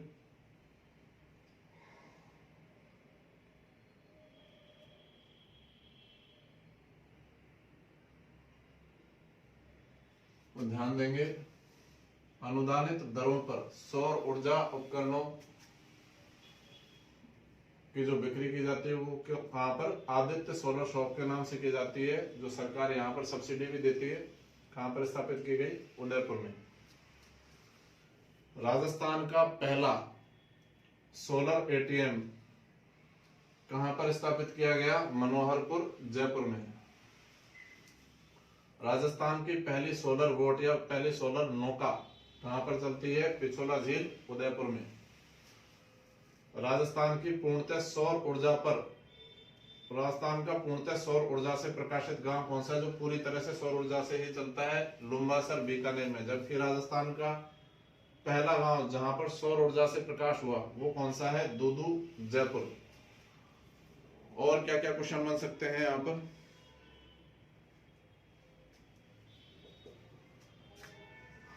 तो देश का प्रथम रेलवे स्टेशन जिसकी सभी लाइटें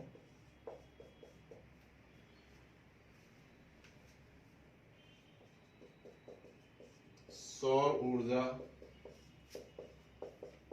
से संचालित है। देश का पहला स्टेशन जिसकी सभी लाइटें सौर ऊर्जा से संचालित है, ये कहां पर हो जाएगा? तो ये हो जाएगा कौन से जिले में? राजसमंद जिले में। और क्या क्वेश्चन यहां से बन सकते हैं? तो देखिए, वर्तमान में राज्य के 3 शहरों को देश में कितनी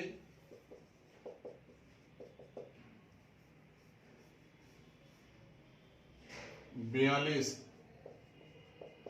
सोलर सिटी घोषित की गई है। इनमें से राजस्थान में कितनी है? 3। तो राजस्थान में 3 शहर ऐसे हैं जो सोलर सिटी के अंतर्गत आते हैं। कौन कौन से हो जाएंगे? तो है जयपुर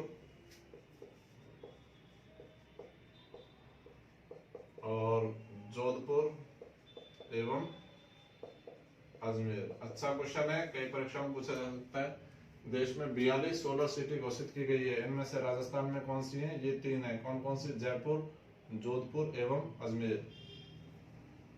और वर्तमान में बात करें राजस्थान में कौन सी, वर्तमान में राजस्थान में 2014 में घोषित नई सौर नीति, नई सौर ऊर्जा नीति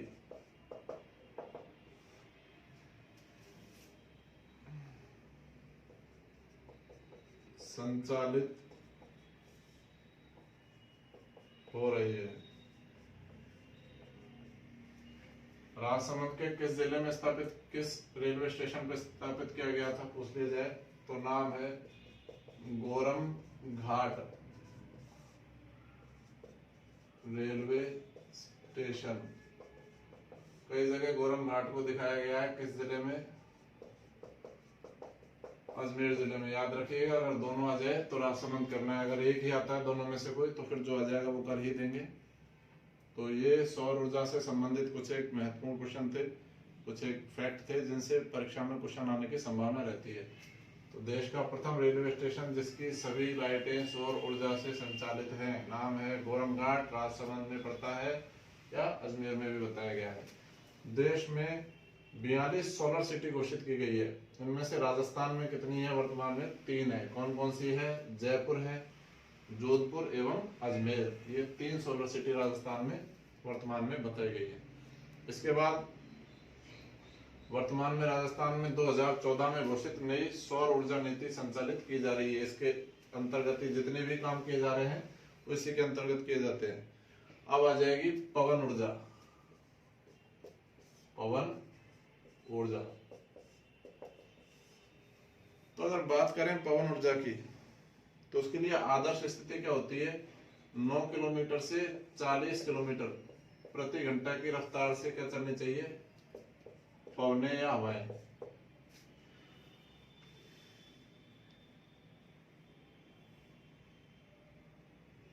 और क्या होना चाहिए,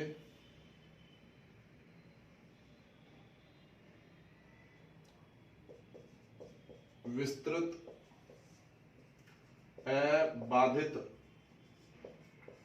क्षेत्र जहां किसी प्रकार की कोई बाधा न हो।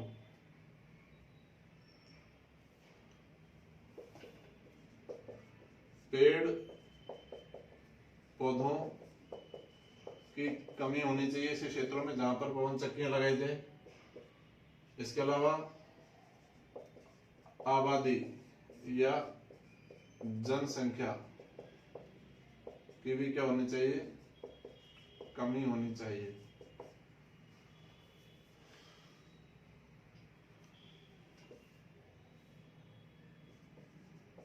व्यर्थ भूमि होनी चाहिए, जहां पर मूल रूप से खेती भी नहीं की जा सके तो वहां पर ही लगाई जा सकती है। तो ये कुछ एक आदर्श स्थितियां हो जाती है जिसके द्वारा पवन ऊर्जा का उत्पादन जो है किया जा सकता है। ये तो इसके, अब पवन ऊर्जा संयंत्र जहां पर लगाए जा सकते हैं वहां पर हानि क्या होती है, एक प्रकार से लाभ तो ये तो इसकी आवश्यकताएं देख ली। लाभ क्या है, पवन ऊर्जा के द्वारा ऊर्जा का उत्पादन किया जाता है, लेकिन हानि क्या है, तो एक तो पक्षियों के लिए हानिकारक होती है।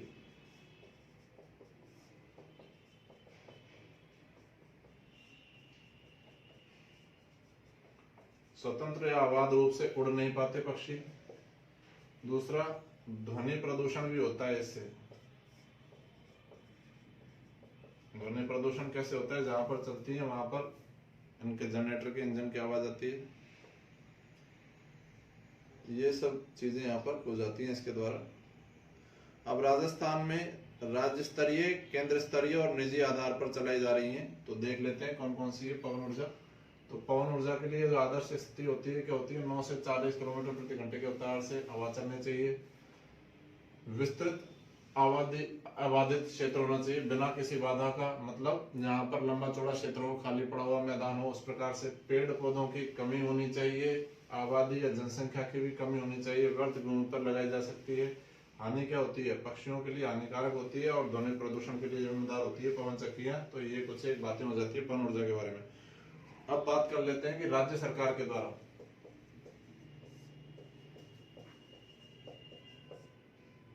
द्वारा कौन कौन से पवन ऊर्जा जो है संयंत्र लगाए गए हैं। तो एक तो है, अगर बात करें मरुस्थलीय क्षेत्र में,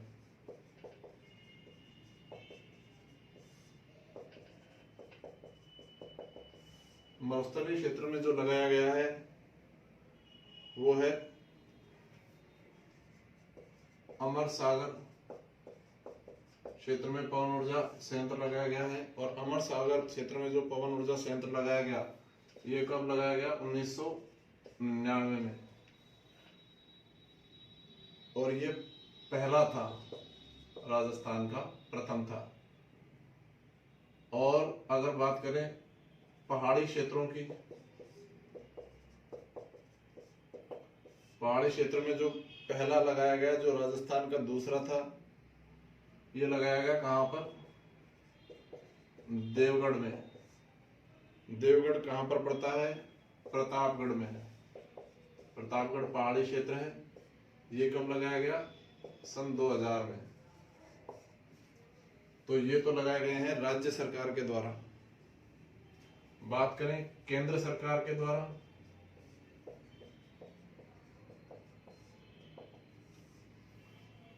केंद्र सरकार के द्वारा कौन कौन से लगाए गए हैं? मूल रूप से जो लगाया गया है केंद्र सरकार के द्वारा, वो भी किसके द्वारा लगाया गया? भारतीय रेलवे के द्वारा या इंडियन रेलवे के द्वारा लगाया गया ऊर्जा उत्पादन के लिए। तो ये कहाँ लगाया गया है? ये हम अगर देखें तो कोडियार में लगाया गया है। कोडियार कहां पर पड़ता है? जैसलमेर में पड़ता है। कितने ऊर्जा का उत्पादन किया जाता है? 30 मेगावाट पवन ऊर्जा का यहां से उत्पादन जो है किया जाता है। बात करें निजी क्षेत्र की, निजी क्षेत्र में कौन कौन से लगाए गए हैं? तो लेक लगाया गया है,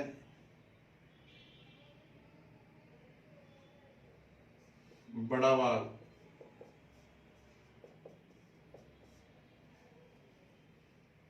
बड़ा बाग कहां पर? जैसलमेर में लगाया गया है। तो ये राजस्थान में स्थापित किए हुए कुछ पवन ऊर्जा संयंत्र है।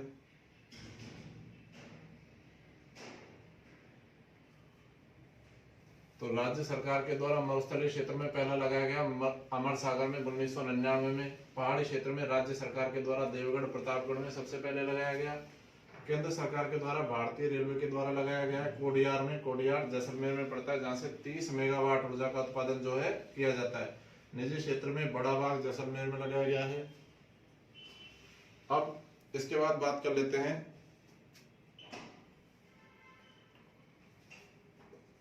पवन ऊर्जा ब्लेड प्लांट। पवन चक्कियां होती है, उसमें बड़ी बड़ी पंखे होते हैं, बड़ी बड़ी पवन चक्कियां होती है और उसमें पंखे होते हैं। इसके लिए जो ये ब्लेड प्लांट लगाना प्रपोज्ड है, मतलब प्रस्तावित है। ये कहां पर प्रस्तावित है? अगर आप लोगों से पूछ लिया जाए तो पोखरण। पोखरण कहां पर पड़ता है? जैसलमेर में प्रस्तावित है। और किसके द्वारा? BHEL, भारत में कंपनी में आती है, भारत हेवी इलेक्ट्रिकल्स लिमिटेड के द्वारा लगाया जाना यहाँ पर प्रस्तावित है। एक सामान्य क्वेश्चन पूछ लिया जाता है, पंखों की नगरी किसे कहा जाता है? पंखों की नगरी। तो पंखों की नगरी किसे कहा जाएगा? जैसलमेर को। तो क्यों कहा जाता है पंखों की नगरी? क्यों? बड़ी बड़ी जो है पवन चक्कियां लगी हुई है, उसी की वजह से इसे क्या कहा जाता है? पंखों की नगरी। किसे? जैसलमेर को। वर्तमान में राजस्थान में कौन सी पवन ऊर्जा नीति जारी है? तो नई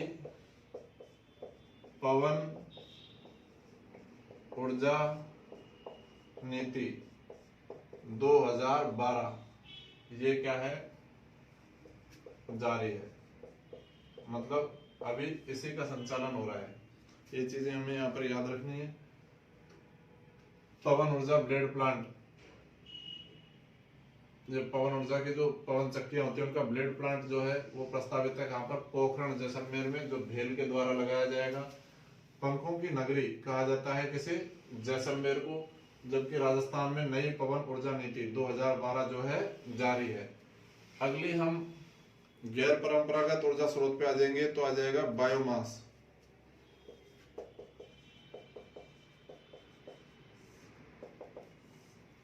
तो क्या होता है बायोमास?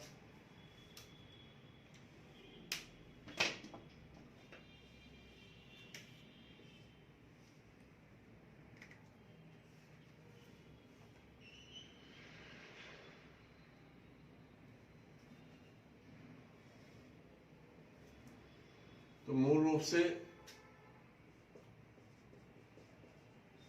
जीव जंतुओं के अपशिष्ट से बनाई जाती है बायोमास, ठीक है। तो ये चीज याद रखनी है। अभी आदर्श जलवायु पूछी जाए,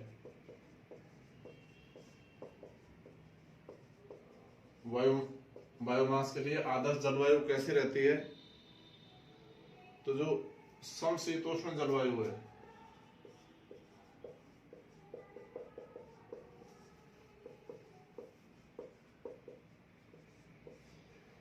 वो उत्तम मानी जाती है, अच्छी मानी जाती है। किसके लिए? बायोमास एनर्जी के लिए। पूछा जाए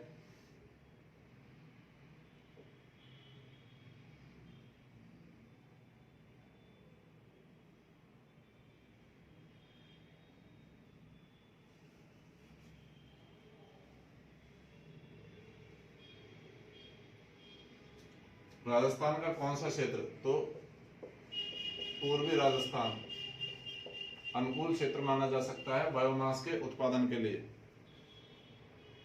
कारण क्या है, क्यों माना जाता है राजस्थान का पूर्वी क्षेत्र? क्योंकि एक तो यहाँ पर कौन सी जलवायु है, समशीतोष्ण जलवायु है। और क्या कारण है, तो यहाँ पर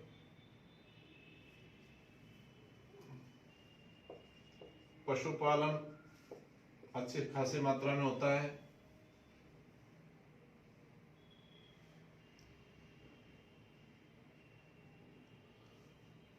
फिर जो पूर्वी राजस्थान है वहां पर स्थानबद्ध पशुपालन किया जाता है। अब ये स्थानबद्ध पशुपालन क्या है, मतलब पशुओं को एक स्थान पर जो है बांध दिया जाता है या फिर दूसरे स्थान पर भी बांध दिया जाता है, तो वहां से क्या है, पशुओं का जो अपशिष्ट होता है उसे कलेक्ट करने में, उसे एकत्रित करने में दिक्कत नहीं होती है यहाँ पर। तो ये एक अपने आप में फायदा होता है, क्योंकि जो पश्चिमी राजस्थान है वहां पर पशुओं को क्या है, सामान्य रूप से छोड़ दिया जाता है लंबे चौड़े क्षेत्रों में, वहां पर पशु विचरते हैं, तो वहां पर से जो उनका अपशिष्ट है उसको इकट्ठा करने में थोड़ी परेशानी होती है। जबकि पूर्वी राजस्थान में क्या है, स्थानबद्ध पशुओं को एक स्थान पर बांध दिया जाता है, तो उनका जो अपशिष्ट है उसे एकत्रित करने में किसी भी प्रकार की दिक्कत जो है नहीं होती है। तो ये कुछ एक कारण है जिसकी वजह से जो पश्चिमी पूर्वी राजस्थान है वो बायोमास के लिए अनुकूल परिस्थितियां पैदा करता है। तो ये चीज हमें याद रखनी है।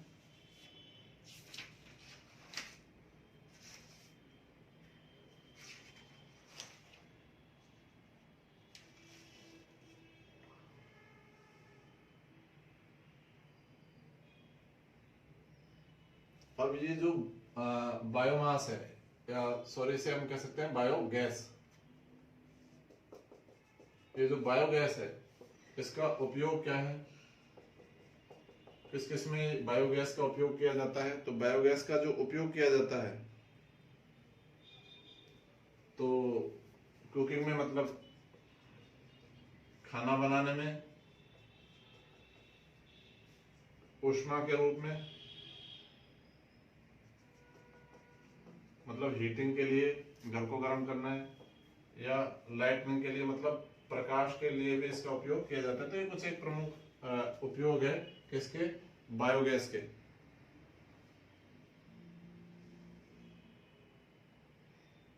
तो ये चीजें हमें कुछ एक याद रखनी है।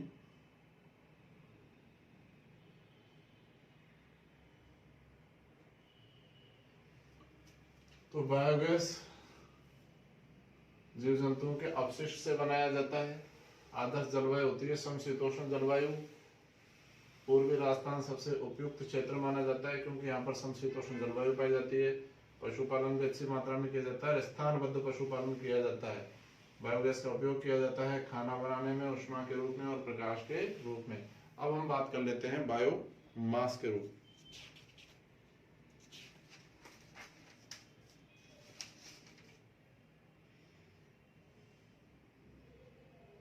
अच्छा, एक क्वेश्चन और बन जाता है बायोगैस से कि राजस्थान में सर्वाधिक बायोगैस का उत्पादन किया जाता है किस जिले में, उदयपुर जिले में। अच्छा क्वेश्चन है, याद रखना है। हालांकि बायोगैस से ज्यादा क्वेश्चन नहीं आते हैं, लेकिन अगर आ जाए तो बिल्कुल बेसिक बेसिक क्वेश्चन आएंगे। फिर बात करेंगे बायोमास के बारे में। बायोगैस देख लिया, अब बायोमास देख लेते हैं।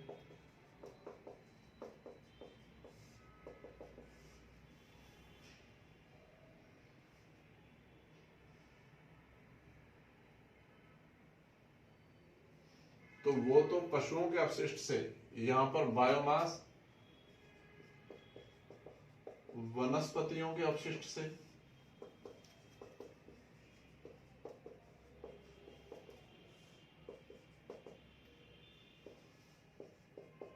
ऊर्जा उत्पादन, ये क्या कहलाता है, बायोमास। जबकि बायोगैस में पशुओं के जो अपशिष्ट से किया जाता है।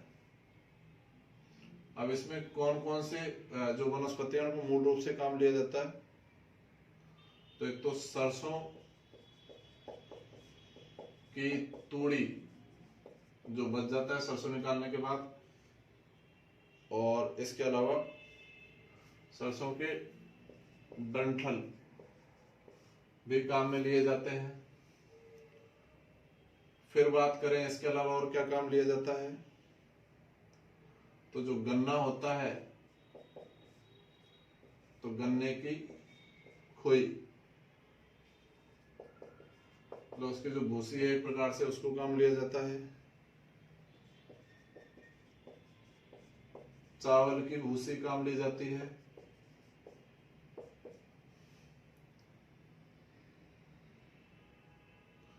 और मक्का एवं बाजरा के चारे के अलावा अपशिष्ट भी काम लिए जाते हैं। ये सब चीजें काम ली जाती है किसके द्वारा, किसमें काम ली जाती है, बायोमास में। तो विभिन्न प्रकार के जो वनस्पतियां हैं उनसे बायोमास बनाया जाता है। अब राजस्थान में कहां कहां पर बायोमास का उत्पादन किया जाता है वो देख लेते हैं। तो सबसे पहले ये देखेंगे बायोमास क्या है। वनस्पतियों के अपशिष्ट के द्वारा जो ऊर्जा का उत्पादन किया जाता है उसे बायोमास कहा जाता है। इसमें सरसों की तूड़ी और डंठल काम लिए जाते हैं, गन्ना की खोई, चावल की भूसी, मक्का एवं बाजरा के चारे के अलावा जो अपशिष्ट बच जाता है उनको काम लिया जाता है। राजस्थान में जो बायोमास काम लिया जाता है वो कहां पर, तो राजस्थान का पहला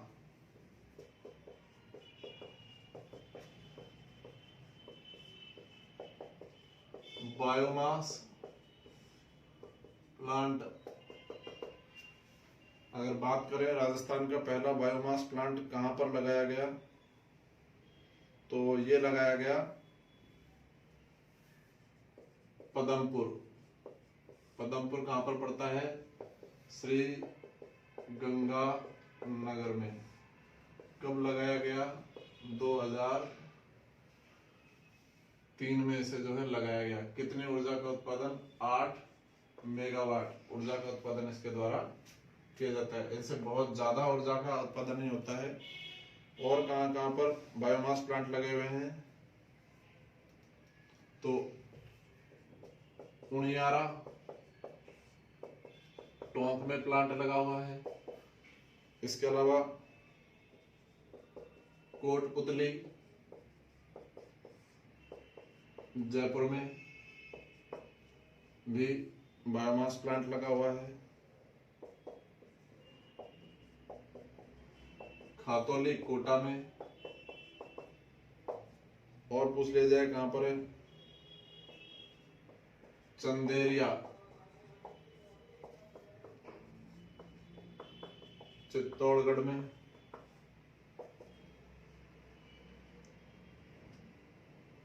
रामपुर कहां पर पड़ता है, सिरोही में, और एक इंपॉर्टेंट है, बड़ा पावर प्लांट है, याद रखिएगा,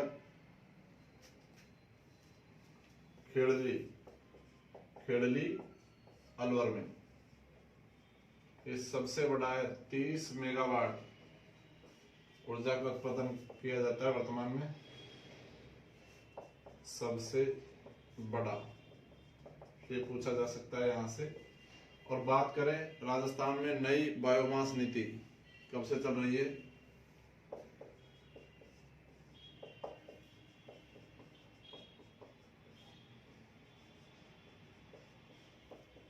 2010 संचालित हो रही है अभी। तो ये कुछ एक स्थान थे राजस्थान में जहां पर बायोमास का उत्पादन किया जाता है।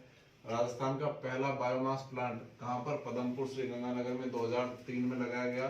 तो वर्तमान में 8 मेगावाट ऊर्जा का उत्पादन किया जा रहा है।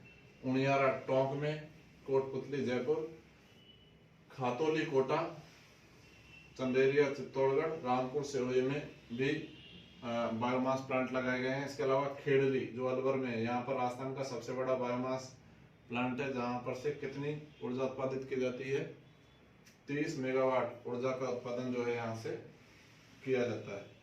और नई बायोमास नीति 2010 राजस्थान में वर्तमान में संचालित की जा रही है। अगली ऊर्जा कौन सी हो जाएगी,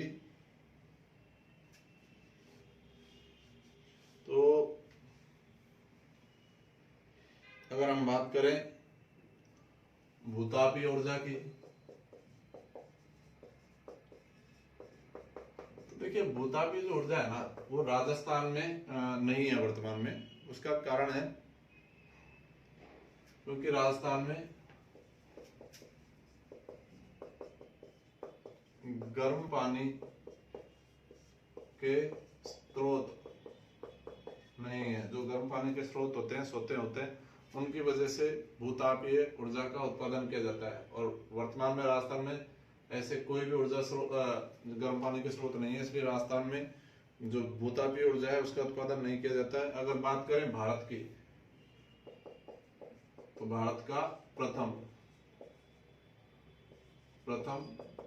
देश का प्रथम भूतापीय ऊर्जा संयंत्र कहां पर लगाया गया, तातापानी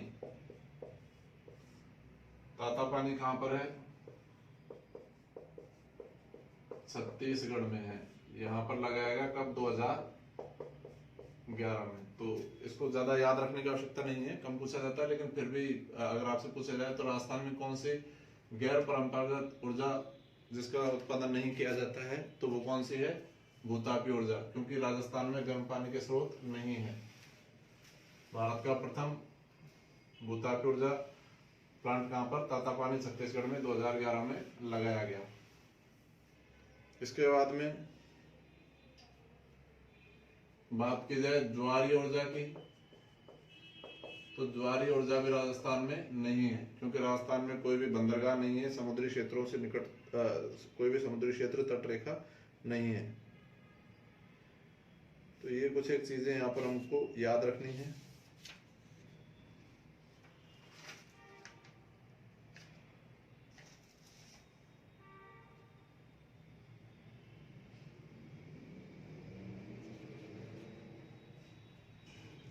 तो इस प्रकार हमारे राजस्थान के गैर परंपरागत ऊर्जा स्रोत यहाँ पर समाप्त हो जाते हैं